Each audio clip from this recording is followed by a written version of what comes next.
আসসালামু আলাইকুম, কেমন আছেন সবাই? সাথে থাকছি সুমি। আমি আলহামদুলিল্লাহ ভালো আছি। এমব্রয়ডারি নিয়ে কিছু কথা না বললেই নয়। হাতের এমব্রয়ডারি ব্যাপারটা হচ্ছে একটা সূচিকর্ম। এটা এমন একটা শিল্প যেখানে প্রতিটি সুতোতে লুকিয়ে থাকে ধৈর্য, ভালোবাসা ও সৃষ্টির আনন্দ।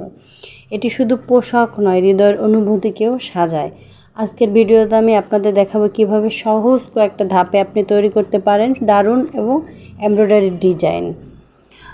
কোনো মেশিন নয়, শুধু হাতের কাজের ছোঁয়া। তার জন্য প্রয়োজন ধৈর্য আর সময় এবং অবশ্যই ইচ্ছা।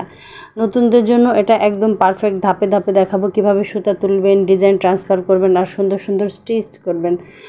চলেন তবে শুরু করি একটি সৃজনশীল যাত্রা, যেখানে প্রতিটি ফোরে যেন গল্প বলে।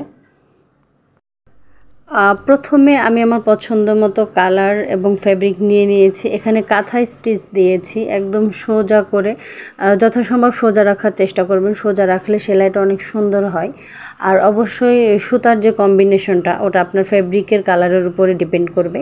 তো হচ্ছে আপনি ওটা মাথায় রেখেই করবেন, আপনার যে কালারটা ভালো লাগে, যেটা ফুটবে বলে মনে হয়।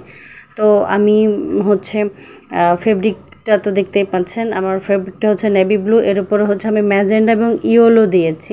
প্রথমে সোজা একটা স্টিচ টেনে নিয়ে তারপরে হচ্ছে হলুদ সুতাটাকে জাস্ট সেলাইয়ের ডান দিক থেকে উঠাইছি এবং বাম দিক থেকে নিয়েছি, আবার ডান দিক থেকে উঠেছি, বাম দিক থেকে নিয়েছি। এরকম করে দেখেন সুন্দর একটা একদম সাপের মতো একটা ডিজাইন হয়েছে। এই ডিজাইনগুলো আপনি মূলত বর্ডার লাইনে ইউজ করতে পারবেন, সেটা হোক কামিজ, হোক সালোয়ার, হোক হচ্ছে ওড়না।